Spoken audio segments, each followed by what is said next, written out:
మనం రోజు తినే కొన్ని ఆహారాలలో కొలన్ క్యాన్సర్ ప్రమాదాన్ని రెట్టింపు చేస్తున్న కొన్ని ఆహారాల గురించి ఇప్పుడు తెలుసుకుందాం.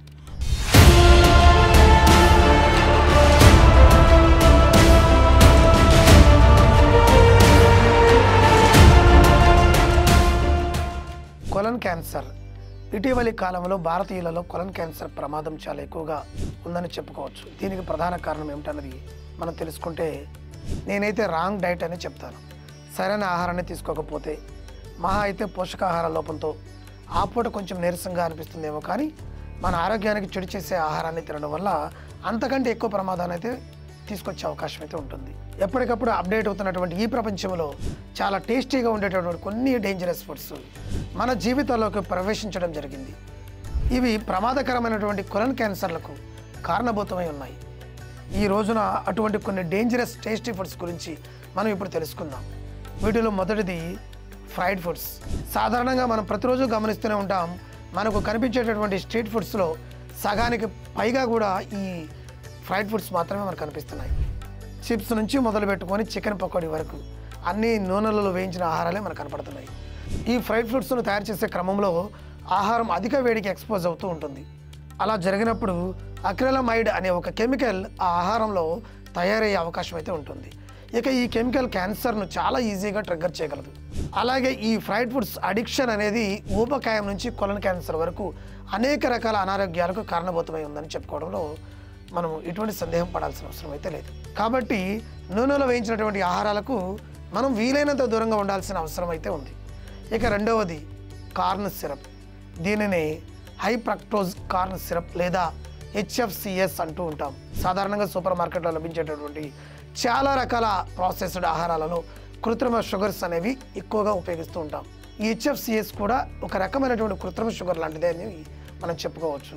ఈ HFCS అధికంగా తీసుకున్నప్పుడు కొలన్ క్యాన్సర్ ప్రమాదం రెట్టింపు అయ్యే అవకాశం అయితే ఉంటుంది. కాబట్టి ఈ కార్న్ సిరప్ ఉన్నటువంటి ప్యాకేజ్డ్ ఫుడ్స్ను కూడా అవాయిడ్ చేస్తే చాలా ప్రయోజనకరంగా ఉంటుంది. ఇక మూడవది మనం మీట్ గురించి చెప్పుకోవాలి. Red meat, processed meet, smoked meet.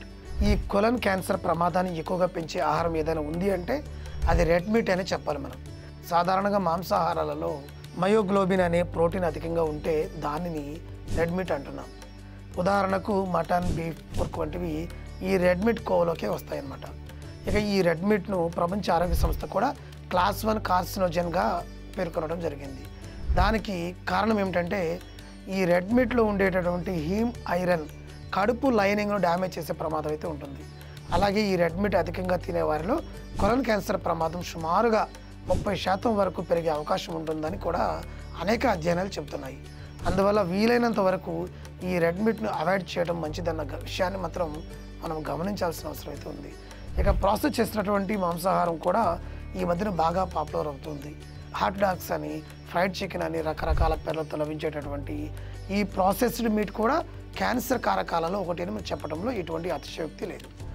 అట్లానే మోడర్న్ లైఫ్ స్టైల్ పేరుతో సిటీలో ఉండేటువంటి వాళ్ళు ఎక్కువగా తినేటటువంటి ఈ ప్రాసెస్డ్ మీట్ తెలియకుండానే అనేక మంది కడుపులలో కొలన్ క్యాన్సర్ విత్తనాలు నాటుతూ ఉందని విషయాన్ని మనం ఈ రోజున గమనించాలి. ఈ క్యాన్సర్ విత్తనం కడుపులోనే ప్రాణాంతకమైన వృక్షమై ఇది తిష్ట వేసి కూర్చొని ఉంటుంది. అందుకే ప్రాసెస్ చేసినటువంటి మాంసాహారానికి ఎంత దూరంగా ఉంటే అంత మంచిదని మనం చెప్పుకోవచ్చు. ఇక ఈ ప్రాసెస్ చేసినటువంటి మాంసంతో పాటు బయట ఎక్కువగా కనిపించేటటువంటి బార్బిక్యూ, కబాబ్స్ వంటి స్మోక్డ్ మీట్ కూడా ఆరోగ్యానికి మరింత ప్రమాదకరంగా మారుతుంది అని చెప్పుకోవడంలో ఎటువంటి సందేహం పడాల్సిన అవసరం అయితే లేదు. ఎందుకంటే ఆల్రెడీ రెడ్ మీట్ అనేది క్యాన్సర్ కారకంగా మనం చెప్పుకున్నాం. ఇక ఆ మాంసాన్ని అధిక వేడితో పాటు మంటపై కబాబ్స్, బార్బిక్యూ చేసే క్రమంలో మరింతగా కాల్చుతూ ఈ రోజున మనకు అందిస్తూ ఉన్నారు. అలాంటప్పుడు అక్రిలమైడ్ అనే ఒక రకమైన క్యాన్సర్ కారకం, అట్లానే టాక్సిక్ సమ్మేళనం విడుదలయ్యే అవకాశం అయితే ఉంటుంది. ఇది క్యాన్సర్ ప్రమాదాన్ని మరింతగా పెంచే అవకాశం అయితే ఉంటుంది. రుచి కోసం కొంతమంది ఆల్కహాల్తో పాటు ఈ కబాబ్స్ని తింటూ ఉంటున్నారు. అటువంటి వారిలో కూడా ఈ కొలన్ క్యాన్సర్ వచ్చే అవకాశాలు ఎక్కువగా ఉన్నాయనేది చెప్పుకోవచ్చు మనం. ఇటువంటి క్యాన్సర్ కారకాలను మన డైట్ నుంచి తొలగించినట్లయితే కొలన్ క్యాన్సర్ బారిన పడే అవకాశాల నుంచి మనం తప్పించుకునే అవకాశం అయితే ఉంటుంది. Thank you.